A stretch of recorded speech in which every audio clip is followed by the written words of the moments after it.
Welcome to Wizard World Virtual Experiences. I'm Jerry Milani, and today we are joined by one of the biggest stars of the past 40 plus years in television, in film, in theater, Morgan Fairchild. She's gonna be with us in just a couple of minutes. If you're on Twitch or on Facebook watching right now, go ahead into that chat. If you have a question, we're gonna get to as many as we can in the next 35, 40 minutes or so with this icon of the screen. So excited to be doing this today and to having you join us here at Wizard World Virtual Experiences. I want to make sure that if you are interested in any of the special events that we have coming up, you go to wizardworld.com, our newly refreshed wizardworld.com. We had a whole new redo on the site, and I think you'll really enjoy it and really see all the different opportunities that are coming up here at Wizard World, including on Thursday, we're going to have Last Fan Standing, that game show hosted by Bruce Campbell that we've had so much fun with. The next installment of that is on Thursday. Next Saturday is a big day for horror fans. We have the directors and cast from Hatchet and Candyman. So those are on Saturday, followed by the Charmed Against Humanity game that we play with the cast of that fun show. Next Sunday, it's Legally Blonde. I'll be back with you on next Sunday for some cast members from that. And we have coming up Clerks, Walking Dead. We're going to have a big whiz quiz on February 18th with the winner of that text to win sweepstakes. Lots of big prizes from the Wizard World Vault. And speaking of the Wizard World Vault, that's the place to go for 20 plus years of memorabilia we've collected from our shows we've been doing live. We haven't been able to do a live show for a while. We're doing these virtual experiences. But what does this virtual experience mean? It means that people all over the world are able to experience Wizard World and meet some of the guests that we've had at our shows and some that we've never had a chance to have at our show. And that's one of our guests that we have today. The guest we have today, in fact, is one that we haven't been able to have at a Wizard World event. So we're really excited. Make sure you go to wizardworld.com. You have live video chats and virtual photo ops with Morgan. That's going to be today at 2:30 Pacific, 5:30 Eastern. And if you're watching this on replay, you'll still have an opportunity to get autographs and recorded videos if you go to wizardworld.com. But if you're watching live, now is the time to go to wizardworld.com and get those live video chats and those live photo ops with her starting at 2:30 Pacific time, 5:30 Eastern. When you're talking about elegance, grace, beauty, brains, you're talking about the guest we have on today. She made her first big splash on screen as Jennifer in Search for Tomorrow. Then she originated the character of Jenna Wade on Dallas. She's gone on to more than 150 TV and film roles like The Seduction, North and South, Falcon, Crest, Friends, tons of theater work, and just this week celebrated a birthday. Happy birthday. Known also for her tireless activism, prominently in support of the fight against AIDS. Say hello and happy birthday to the divine Morgan Fairchild. Hi, well, thank you for that. And thank you for the happy birthday. I appreciate it.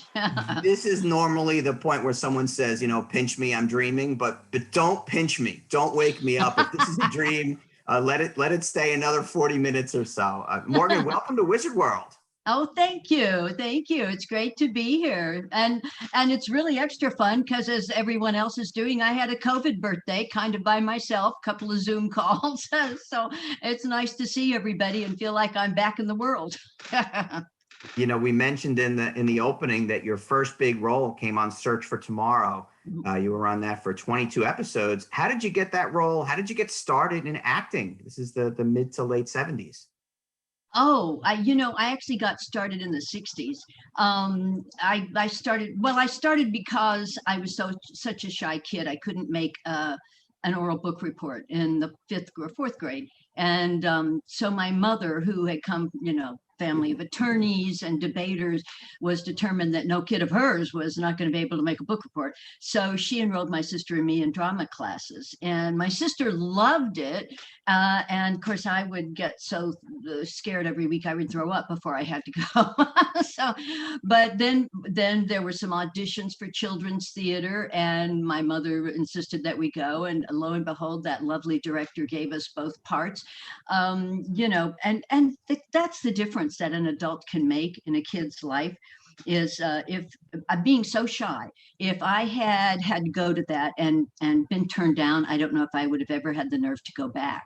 But because he took pity on us or whatever and gave us parts, it just kept steamrolling, and I just kept working since I was 10. I've just worked since I was 10, mostly in the theater, and then starting doing a lot of commercials and runaway movie productions in Dallas, and then moved to New York in 72, and got on Search for Tomorrow, and more than 22 episodes I was on for a few years. But it was great fun. Each thing was a bigger break, and you just keep learning as you go. We owe it all to a book report that you couldn't do. What was the book? What was the book? I owe it to the fact that my fear of the stage was second only to my fear of my mother. I knew at that audition, if we didn't get up at audition, I'd get yelled at all the way home. So I did. And like I said, the gentleman was kind enough to give us both parts. Well, lucky for us and lucky for fans all over the world who are watching us right now on Wizard World Virtual Experiences. People have checked in from Canada, New York City, France, Philadelphia, Ohio, New Mexico, Scotland, somewhere else in the UK. Hello. Oregon, California, New Mexico. Every corner of the globe watches right now or watching us live on Wizard World Virtual Experiences. And I think that's a testament to the breadth of the work you've done. I mean, you've done things from roles that everyone has seen on the Search for Tomorrows and the other soap operas. But one I think that people remember, even though it was just a brief one, but it spurned an important character. You were the first to portray Jenna Wade on Dallas. How did that come about? And then, next thing you knew, you were on Flamingo Road. Was there a wish on your part to stay with Dallas, or how did that work out for you? Well, no, they were the same production company. So when I'd gotten Jenna, we were shooting in Dallas in the summer of maybe 78, I think it was. And I felt sorry for all the poor people from LA, because I'm from Dallas and they were not used to the heat. And it was over 40 days in a row, over 100. And Dallas is not like LA. It is a, humid heat. And so it was people were dropping like flies. And so I remember that very specifically as Patrick Duffy and I were shooting one scene in an apartment. And of course, when you're shooting, you have to turn off all the air conditioning.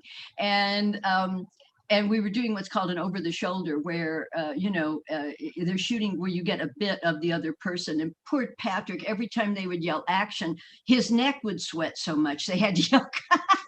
I mean, and they would put cold cloths on his neck. And as soon as they'd pull it off and yell action, we'd sweat. We had to give it up. But people would, as soon as they would yell cut, everybody would run to the refrigerator in this real apartment and stand in front of the refrigerator trying to get cold. But I just remember when I was first shooting, because the show wasn't on the air yet, nobody knew it was going to be such a big hit. But Larry Hagman and I were the only native Texans on the show. And so I guess the producers had told some of the cast to go over and ask Larry and me to get the accent right.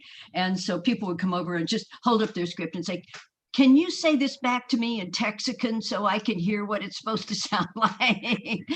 So Larry and I were sort of giving the Texas drawl kind of lessons all through the whole thing. And he was just great. He was fabulous and always fun to work with. And he and I did a lot of charity events together and stuff after Dallas too. Always a great, fun guy. I think it's a good time now to talk a little bit about your charity work. I think as much as you're known for the great roles that you did, I mean, you've played important roles in charities, including AIDS. Talk about how you got so involved in first that charity and then in others that you've been supportive of. Well, you don't know. I have all these odd hobbies, and I wanted to be a doctor or a paleontologist when I was a kid. And so I just kind of kept my hand in. So one of my odd hobbies is emerging viruses and epidemiology. And so I was following this new virus that had popped up. First, it was 13 cluster cases of Kaposi sarcoma in New York. And then there were like 11 cases of pneumocystis pneumonia in San Francisco. And I'm kind of looking at these not knowing at that time they're related, but thinking that's weird, these little cluster cases. And then it came out that they were all in gay men. And that's when I knew something new was out there. And so I just started following it, every little tidbit I could find on anything on these odd cases. And so when Rock Hudson got sick, suddenly I was doing a lot of interviews because I was the only person that could go on Nightline and explain what a retrovirus is and how it works. I mean, doctors could, but at that time, I don't know if you remember, but the fear mentality was so strong. People were just terrified. And there'd been the big scandal of Rock Hudson being so sick and kissing Linda Evans on Dynasty. And so people were just terrified all over Hollywood. You know, you'd go to lunch somewhere and people would come up to you waiting for your car, you know, with a microphone in your face, you know, are you ever going to kiss anyone on screen again? I mean, it was very weird. And so it was after Rock had gotten sick, and everybody, I mean, I had been Rock's date to his Lifetime Achievement Award, I think from AFI, like 6-8 months before he started Dynasty, and he looked great. So when I was hearing rumors coming off the Dynasty set that he was not looking well, I knew immediately. I mean, apparently Middle America didn't know Rock was gay, but everybody in town knew Rock was gay, and I was worried, but he'd been so robust when I'd seen him at the award show.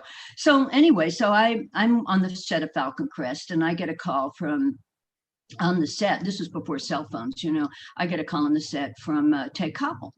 And he starts off and he says, hey, are you going to that event tonight? Now, Rock was still alive. They were having the first commitment to life dinner. Later became the Amphar dinner, but Amphar didn't exist at that time. And so Ted says, are you going to the dinner? And I said, well, I'm hoping to, you know, I'm at work and I hope to get out in time. And he says, well, here's the thing. We're doing a panel show on AIDS tonight. And I said, fabulous. You know, we need to get the work out, get the stigma off. And he said, well, we've got a gossip columnist from New York and our staff doctor and somebody else, but somebody else is saying, you know, that if we don't give them a single, that they have a toothache. And I don't want a single, I want a panel discussion. And so he says, I don't know how to say this. I said, hey, you don't have to worry about that. I don't have any ego. I'm happy to do a panel. The thing is, I'm at work and it's a black tie event and I don't have my dress here.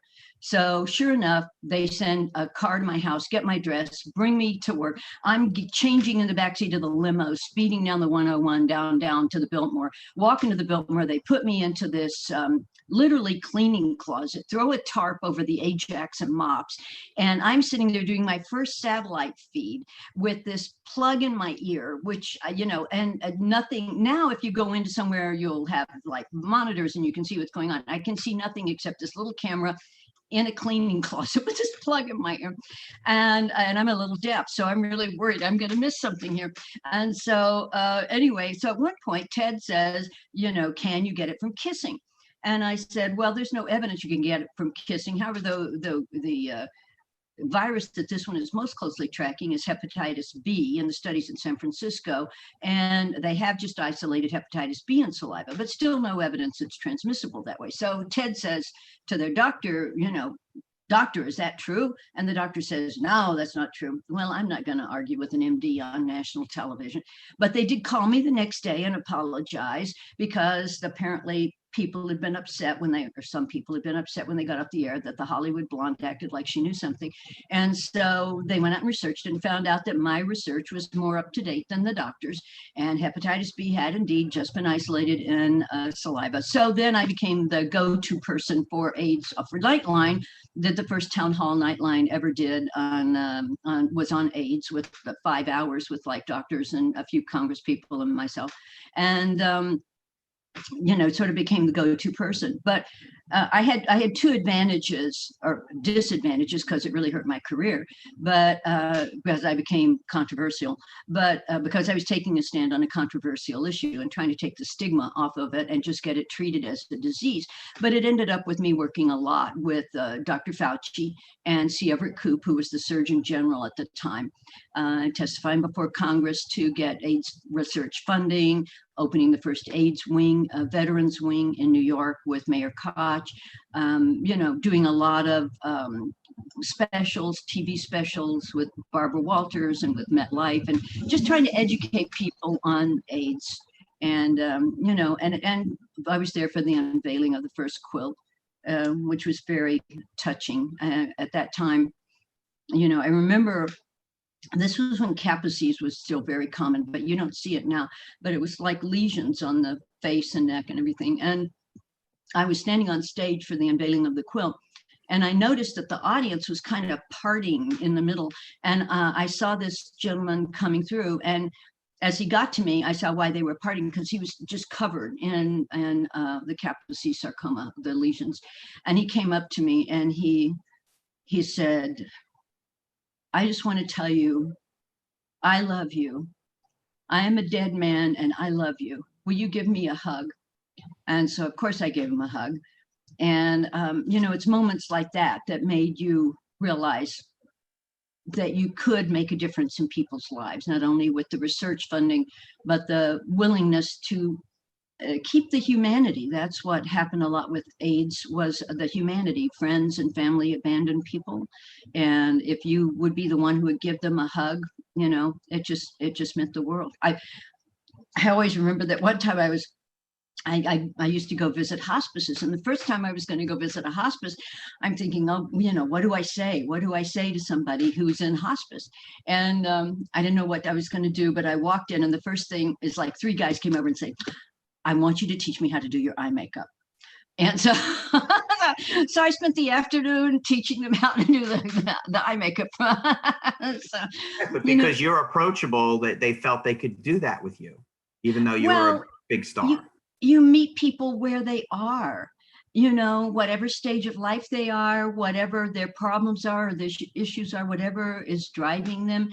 I've always been like that. But as an actor, one of my acting mentors always said, acting is reaching out in love to your fellow man.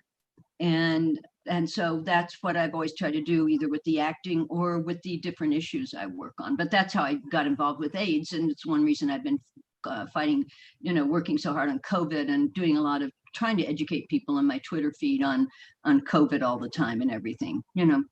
I'm a virus. It's so important. We have fans all over checking in and telling us things that how you touch them. Ariel Sinclair just says, "Thank you for your constant support of the LGBTQ family." So thanks, Ariel, for that comment. He was also asking about how you got involved, just that exact question. So thank you for that. Sherry Clausen just saying she saw you on stage in The Graduate and you were wonderful.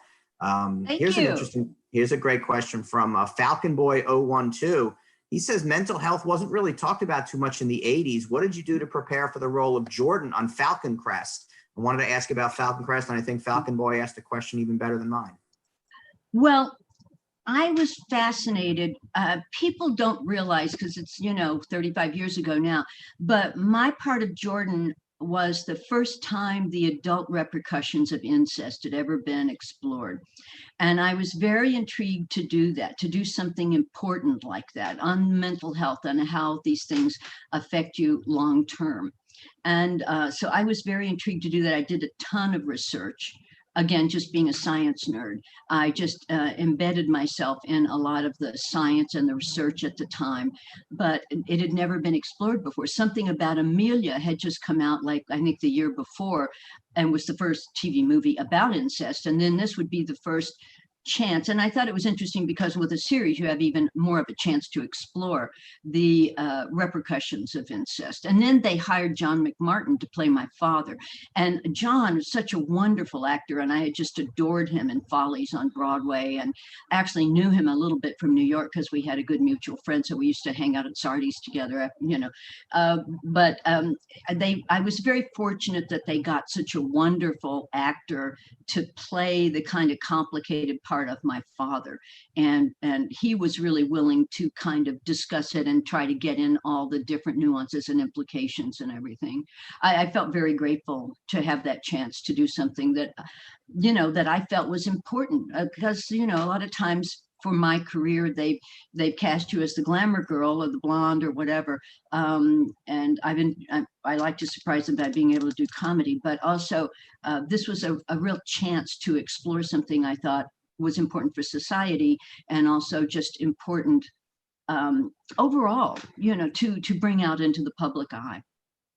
You mentioned comedy. I think maybe the majority of people who, when I mentioned I was going to be doing this, they said, "Oh, Chandler's mom." on Friends. But Yeah. talk about it. It was, a few episodes you were on, but I think because of the sheer volume of what Friends is and the breadth it gets across everyone. Talk about that experience and how much you maybe enjoyed working with that crew. Well, that was interesting. I'd watched the show. The show was not a big hit yet when it was first on. And I'd watched the show a few times, and they called and offered me the part of Chandler's mom. And I had a few friends, including Cicely Tyson, who just passed, who said, "Oh, you don't want to do that. You're too young to play that guy's mother." And I said, you got to make that transition at some point, and maybe I'm not too young.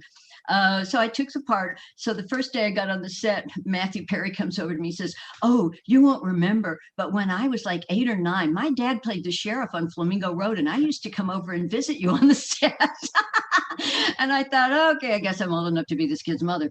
But it was, yeah, John Bennett Perry was a lovely actor that was on Flamingo Road and Falcon, Crest playing the sheriff. And anyway, so it was great fun. I had seen the show a couple of times, and I thought they had really great individual talent, but also talent. They work so well together as an ensemble, which is a totally different kind of thing.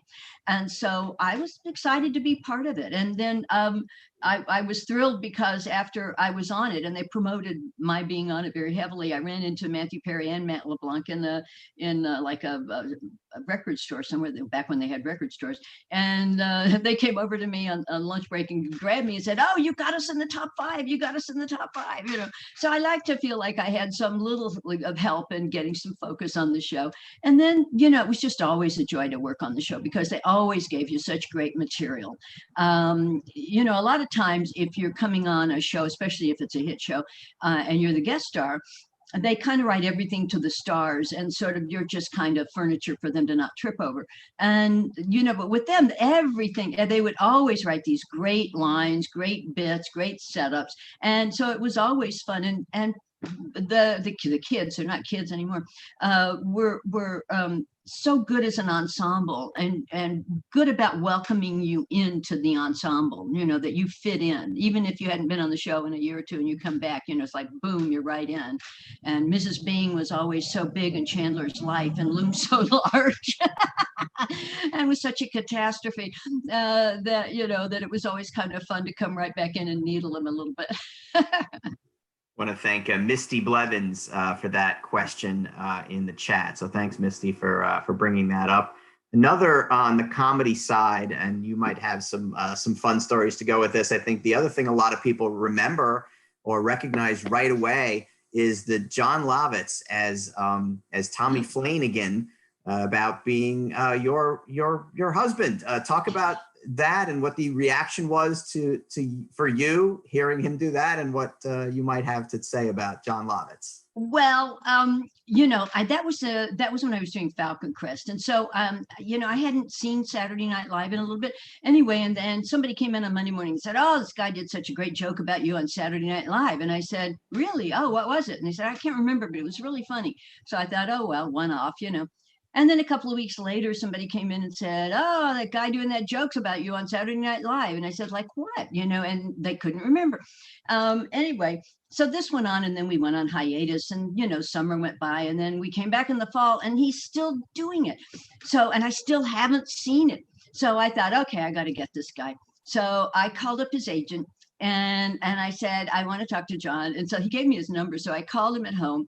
And, John answers. I said, "Hi, it's Morgan Fairchild." And he says, "No, really, who is this?" And I said, "No, it's really Morgan Fairchild." And he said, "No, did Sam put you up to this?" I said, "No, it's really Morgan Fairchild." And so we started chatting. And, it was kind of funny because like fame is a weird thing. When you get on a show and you suddenly get hit with it, no matter how long you've been doing work, the fame thing hits you like a wall. And so he was just getting hit with it, and I'd already been hit with it. So I kind of became, as I think, like a surrogate big sister. And he would call and say, "Hey, this guy wants to interview me. What do you think? Do you think he's a good guy?" And, and I would just give him advice and stuff like that. And he called one time, he says, "Oh, Morgan, oh, you're going to be mad at me." I said, "Why?" And he said, I was doing a club, and they wanted me to do the liar. And I hope you forgive me. I said, for what? And he says, I said, you slept with me. And I said, that's okay, John. I don't think they believed you. That's why he's the liar. Yeah, and then he came out, because he got nominated for an Emmy. And so he was coming out to LA. And I said, John, we've never actually met. Why not, when you're here, why don't you let me take you to dinner? And so I took him out to dinner and stuff. And then the next night he's going into the Emmys on the red carpet. They're saying, so what have you been doing while you're in LA, John? He says, Morgan Fairchild took me to dinner, and nobody believed him. Right. And now he's not the liar, but he is. So I haven't seen him in a while, but I thought it was a funny bit, and he's a nice guy, and anyway, I was glad it worked out. And actually he told me this, and so did Al, that he had come up with the bit about the wife, but Al Franken was the one who said, make it Morgan Fairchild. So John and Al both told me it was Al that came up with, they'll make it Morgan Fairchild. That's funny. James Lee Carl Jr. had asked that question. So thank you, James, for asking that. I want to remind everyone that the panel here, of course, is free. You're getting the opportunity here to get some questions in and hear something from the great Morgan Fairchild. If you want an even better experience, the live video chat, that'll be at 2:30 this afternoon. If you're watching live here on Saturday, 2:30 Pacific time, 5:30 Eastern. So you'll have to get that right away. Go to wizardworld.com to secure that. Also, the photo ops are today. But if you're interested in an autograph or a video recording, you'll be doing those next Saturday, a week from today. So you have up until Friday to get those. So wizardworld.com is the place to go for that. Want to ask you. And thank you all for watching on a Saturday afternoon. I know there's a million things you could be doing, and it's Super Bowl tomorrow. So thank you for that. And it's people from all over the world, which was the greatest thing about this for us, is that Morgan, you hopefully will be at one of our Wizard World events in the future. But even so, it's hard for people to get there, and this just gives the people the opportunity who would never have had a chance to do this to be with you. So those live chats are so much fun. So I hope people really take advantage of those. I think it's nice because everybody's kind of feeling the lockdown about now. I certainly see on Twitter a lot of people feeling the lockdown. And so I think it's nice to, have Zoom with me instead of just everybody else in your life. Here you are bringing a little more love to the world, which is great. Speaking of love to the world, maybe that's not the greatest transition, but what was it like working with Willie Nelson? Who provides more love to the world than Willie Nelson? Talk about redheaded stranger. Nobody provides more love. Willie and I have been friends for a while, and he called. And Willie is Willie. I mean, he is such a great guy. So he had called me up, and he said, Morgan, what are you doing in April? And I said, I'm not sure yet. Why? It's like October. And I said, I don't know why. And he says, well, I got Bill Whitliff to write a script about trying to tie all the songs from my album Redheaded Stranger into a story. And we're going to make a movie. And I've got a little break in my touring in April. So I thought we could shoot a few days on the movie if you're available. And I said, well, Willie, it's not a real cost-efficient way to shoot a movie. Do a few days here, a few days there. You should sort of see about like getting a little chunk of time. He says, but are you free? I said, yeah, for you, I'll make it work. And so then I didn't hear anything.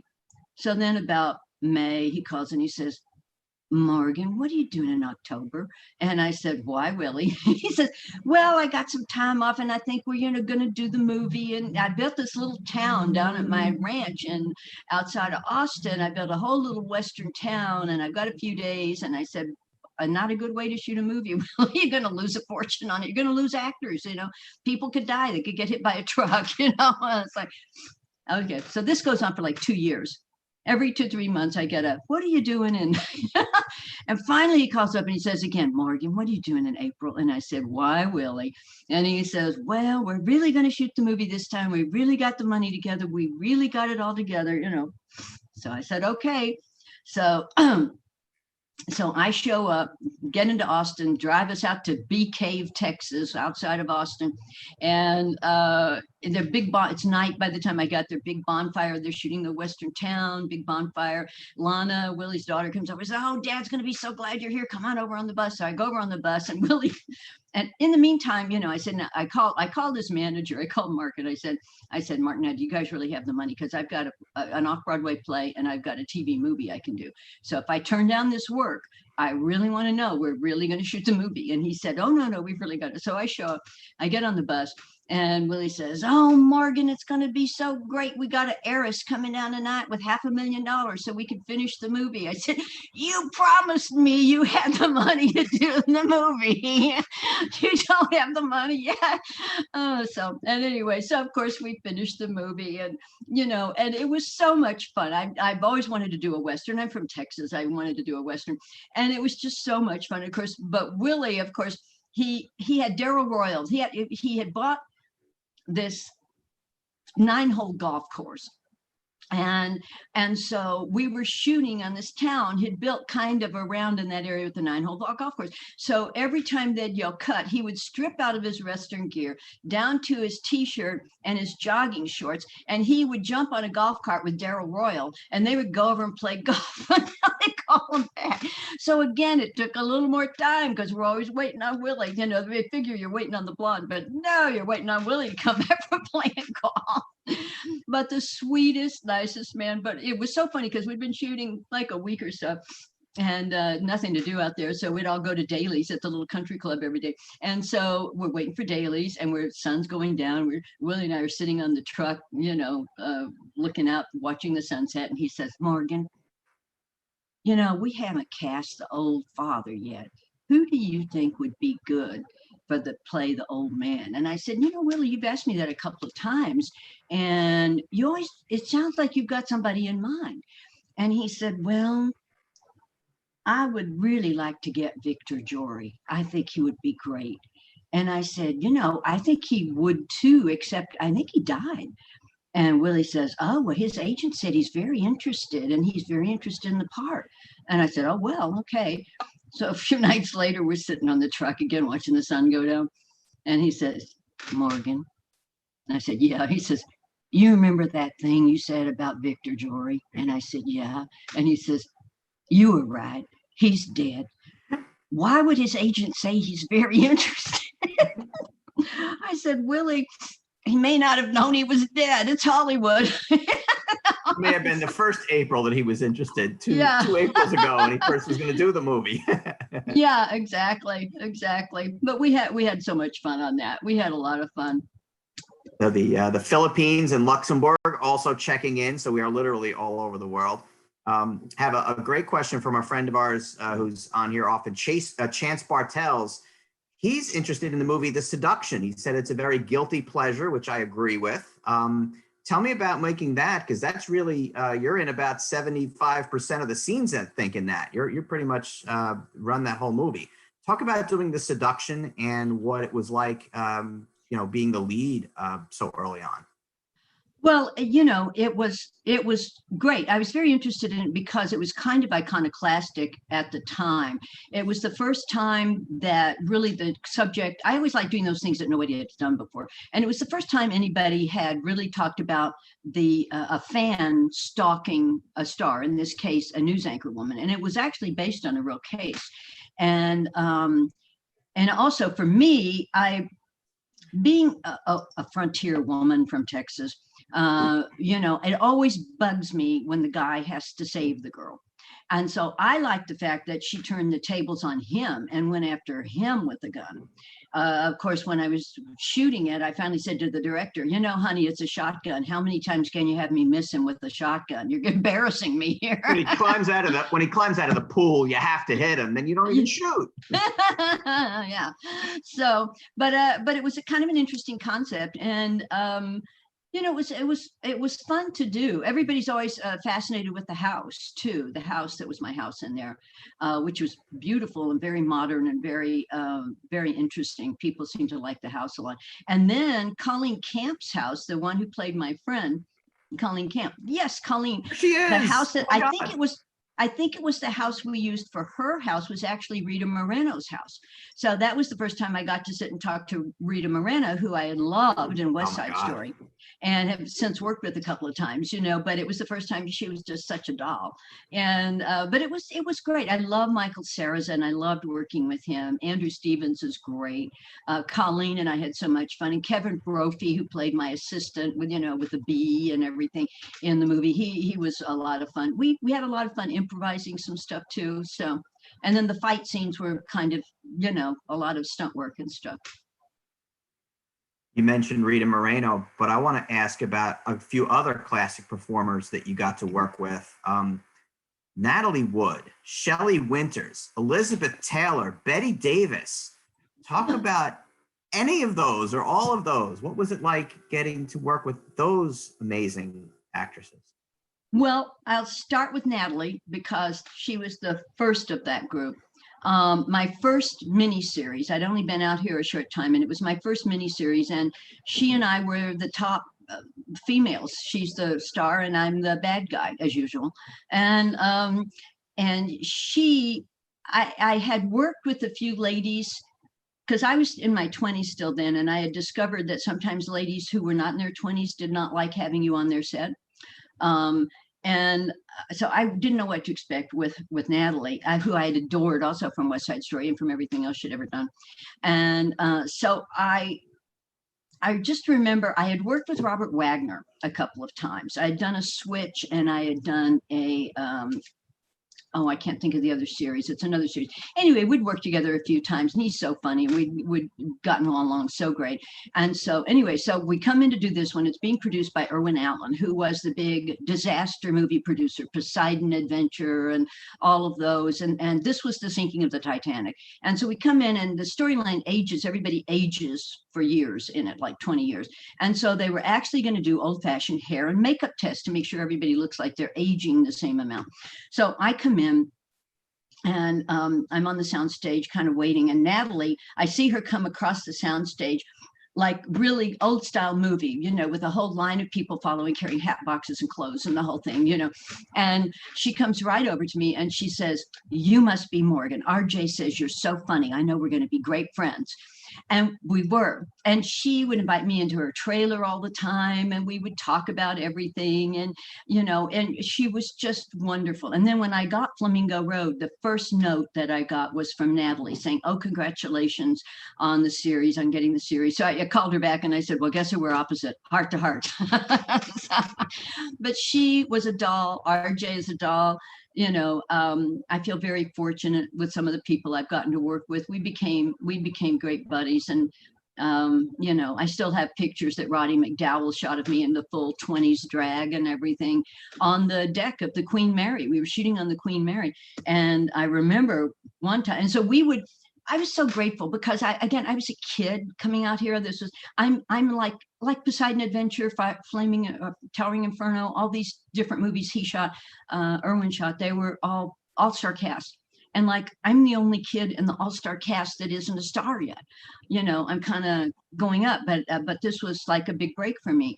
And she and Roddy were so kind to me, and we would sit and have lunch in full 20s drag in the Queen Mary lunchroom every day in the big, you know, ballroom, and they would tell me old Hollywood stories like who really shot who and where the bodies are really buried, and you know, and because they'd both been child stars, you know, so they'd been around forever, and so it was just great. And so I loved her. Loved Roddy, was one of my dear friends. Devastated when Natalie died so young. And then Betty, I just adored Betty. And I really took the pilot of Hotel just to have scenes with Betty Davis. And I was playing a hooker in there, you know, convoluted storyline. But we were shooting at the Fairmont in New York for most of it. But I had been around Betty over the last couple of years. Like I'd been at gala dinners and stuff where she'd be seated at the same table, but kind of just ignored me. I'd even presented on the Academy Awards that year, and been backstage with her, standing there smoking, you know, and like, you know, this close, and still just like ignored you. And so anyway. Doesn't sound like her at all. Yeah. And so anyway, I kind of been around her, but it hadn't really met her. Anyway, so I arrived. Everyone had told me Betty is very difficult. She doesn't like other women on the set. She doesn't like other women. She's very meticulous. She's right on time, and she'll be yelling at the crew that they're not ready to shoot and all of this. And so we arrived on location in Hancock Park for my big scene with Betty Davis. And my trailer is lost. And I am having to sit on the grass in front of the house, waiting for my trailer to get there to start makeup, knowing Betty Davis is getting ready and she is going to be waiting on me. And so I'm just having a heart attack. And so anyway, fortunately, it was a big master scene. And so she and Jim Brolin could start it without me. So finally, my trailer gets there. I slap on the goo. I grab all my junk. I run into the house. And I get in there. And Elaine Rich, the producer, comes over to me and says, oh, good. You know, she says, have you met Miss Davis? And I said, well, not really. And so she said, okay, well, come meet her. So I go over and I said, hello. And she says, oh, we met at the Valentino Awards. And I said, oh, I didn't think you'd remember. Like, you didn't even say hello. I was like, I didn't think you'd remember. I said, thank you. You know, I start to go through. She says, and I've got something to say to you. Uh-oh. So the whole set stopped. And I'm like, I said, yes, ma'am. And she said, you are marvelous. And I said, thank you very much. And I started to walk off, and she says, and another thing. And she stood there in front of the whole cast and crew and went down like every show I'd ever done. And I was just, and finally I said, oh, Miss Davis, that's very kind of you, but that one wasn't a very good movie. And she says, but I saw what you were trying to do with it. And it's like, and so then like she kind of just adopted me. And, you know, she followed me around all day while we're shooting and said, so I've never done a series before. What should I expect from these bastards? You know, I'm like, well, you know, and so I'm telling her some of the arguments I've had with the production companies and this, you know, and how you kind of work around things and stuff on a TV set. And finally she says, you remind me of me when I stood up to Jack Warner. And I said, oh, Miss Davis, when you stood up to Jack Warner, you changed the business. It's a very different thing. But I just remember because she was very tiny. And of course, at that age, she was really tiny. And I just remember her standing there looking up at me saying, how tall are you? And I said 5'4", and she says, me too. And I'm like, okay, at once. But she was so sweet. And she would, I mean, I was there, she was getting a Crystal Award, I think, from Women in Film. And they called me up and said, are you coming to the award luncheon? And I said, I don't know, I'm going to try. And they said, well, you know, we're giving it to Betty Davis. I said, yeah, that's why I'm going to try to get there. And she says, well, listen, Betty says she doesn't want to come unless you're going to be there. Are you going to come? Please come. Please come. So she'll come get her award. I said, okay, I'll come. You know, so, and then one time she called me up and she wanted me to go. She and Jimmy Stewart had done a movie about an elderly couple that commit suicide together for HBO. And it was like early days of HBO. And she was very nervous about it. And they were going to do a screening at the Directors Guild. And so she wanted me to come to the screening. And so I said, well, of course, you know, and at that time I was dating Johnny Carson. So I bring Carson to the screening. We walk into the Directors Guild and I can't see Betty because she's tiny. But I see a bunch of guys standing over there and I think, I bet Betty's in the middle of those guys. And so somebody walks away and I say, oh, that's Betty. So she comes over and says, Morgan, thank God you're here. Hello, Johnny. Thank God you came. She says, what are they going to say to me? What if they don't like it? I have to sit here. What if they don't like the movie? What are they going to say as they walk out? Come sit with me. Come sit with me. So I don't have to be by myself. I said, okay. You know, so she was, even at that age, even with all the Oscars, even with all the work, it was still, what are they going to say to me if they don't like it? You know, she was a dear. She was a dear. I just remember after we did Hotel and, I was in England shooting, and there was a big rumor that Betty could not do the series. She did the pilot, but she couldn't do the series. And was it a stroke? Was it cancer, breast cancer? What was it? And nobody knew. So when I got back to New York, I called Bob Osborne, who was a good friend of Betty's. And I said, okay, Bob, what's going on with Betty? He says, I'm sworn to secrecy. I can't tell you, but he said, she's staying at the Lombardi Hotel. Why don't you call her and ask her for lunch or tea? She won't go, but she'd love to be asked. So I said, okay. So I call up Lombardi Hotel and I said, hello, is Betty Davis in? We have no Miss Davis here. I said, oh, okay. Well, I said, listen, if she happens to check in the next 10 minutes, would you ask her to call Morgan Fairchild at this Imagine number? being the person answering that phone.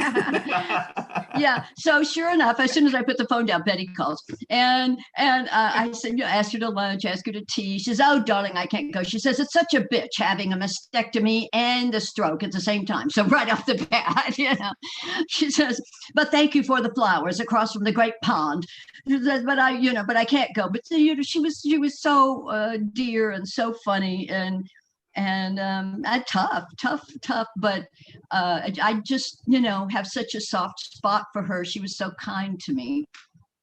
She and Jane Wyman, a couple of the old time stars that were really kind to me, and Natalie, but she wasn't in the same age range.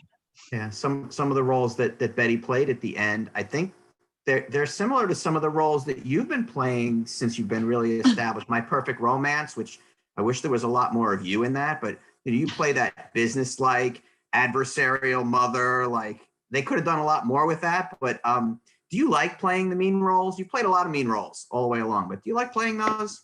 Playing what? Mean roles. You're a mean person. Oh, mean? Yes, because they're usually the best ones. When I first got out here, because I'd been playing kind of a bad girl on Search for Tomorrow, and I discovered on stage that I could play a bad girl, and that I could make them funny. Anyway, my first TV movie audition was with a guy named Chuck Freeze, who was the king of TV movies at the time.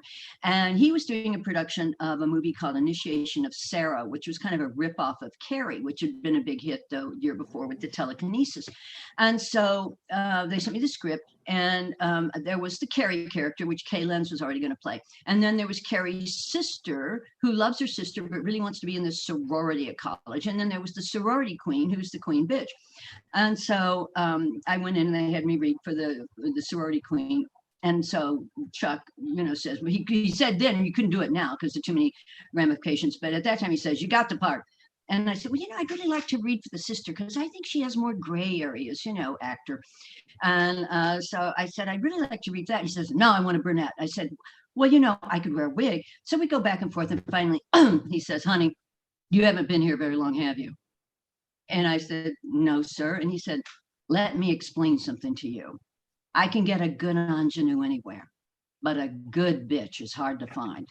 And he says, if the bitch doesn't work, if the bad guy doesn't work, the whole show doesn't work. You got to have that catalyst. You got to have the bitch or the bad guy. He said, think of Shane without Jack Palance. He starts going down all these things. You got to have a bad guy that works. So you got the part. I said, okay. So it started. Huh? I was going to say, a couple of weeks ago, we had the cast of Little House on the Prairie, and Allison Arngrim was the bad girl in that. She was Nellie Olson, and she said a lot of the same things. Is you got to have someone who is the antagonist for sure. Yeah, or the show doesn't work.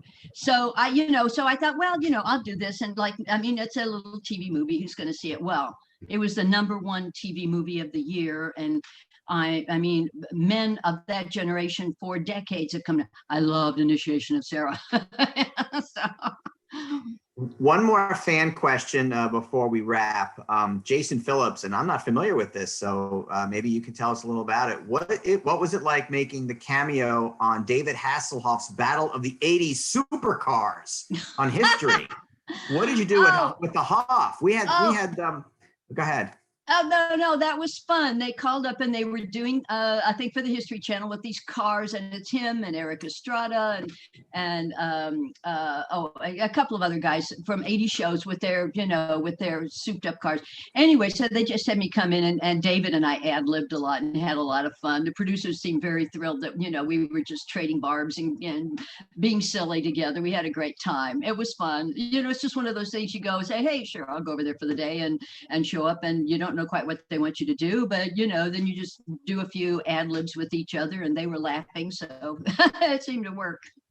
That's great. So before we wrap up, just want to kind of open it up and talk a little about what you've got going now. I know you had Mélanger that came out over the summer that you guys had worked on a little bit ago, but what's kind of next and new for Morgan Fairchild? Well, Melange is actually still hopefully gonna be going to series. We're waiting on COVID to let us shoot. I'm hoping we're still going to go ahead with You're that not as so soon as. nice in that either, by the way. Oh You're pretty mean in no, that no. too. No, the producer writer of that is actually a fan of mine. I'm so lucky to have nice fans like this who wrote the part for me the way he envisioned all the 80s bitches, you know. So hey, I can do that. So so that was kind of fun, but we are just waiting for that to for COVID to let us shoot. Every time it looks like we're ready to go, the numbers spike again, either here or in New York. We keep going back and forth which city to shoot in, and the numbers just keep spiking. So I'm hoping that that's going to come up soon. And then I'm doing another little, if it's okay to say, another little virtual appearance on fanroomlive.com on the 21st of this month. So another opportunity. But right now, it's just kind of waiting for COVID to be over. It doesn't seem like there's a whole lot going on. People keep shooting or trying to shoot, and then people get sick, and then they have to shut down. So it's the COVID has been hard on this business, like every business. It's if you can work from home and do it, it's great. But if you're in something like entertainment, and it's hard to do it just by Zoom. So anyway, so waiting for that. And well, we hope this last hour has, I know it has for me, I'm sure for the thousands of fans who are watching, has just brought a little bit of joy to their weekend and to their time. So we appreciate you, Morgan, being with us today on the Wizard World virtual experiences. Don't forget, fans, you can go to wizardworld.com is the place to go if you want that live chat with Morgan. She's going to be doing it at the bottom of the next hour. So 2:30 if you're on the West Coast, 5:30 if you're over here on the East Coast. You'll want to do that right away. Those are closed right before that. So make sure you go in right now if you haven't had a chance to get that virtual photo op or the live chat. And then you have 1 week that you'll be able to purchase those autographs that she'll do and personalize, and also the recorded video messages. So those are on wizardworld.com. Don't forget, coming up on Thursday, Last Fan Standing with Bruce Campbell. Next Saturday, the horror duo of Hatchet and Candyman, followed by Charmed Against Humanity. And next Sunday, we'll have Legally Blonde. Go to wizardworld.com for the entire schedule and to purchase those live video chats and photo ops with Morgan coming up at the bottom of the hour. Morgan Fairchild, thank you so much for being with us today on Wizard World Virtual Experiences. Thank you. Thank you, everybody, for signing on. And say hi to Bruce Campbell for me. I think he's so funny. We will. And thank you, everyone, for watching us today on Wizard World Virtual Experiences. We'll see you again. I'm Jerry Milani. We'll see you again very soon. Thanks.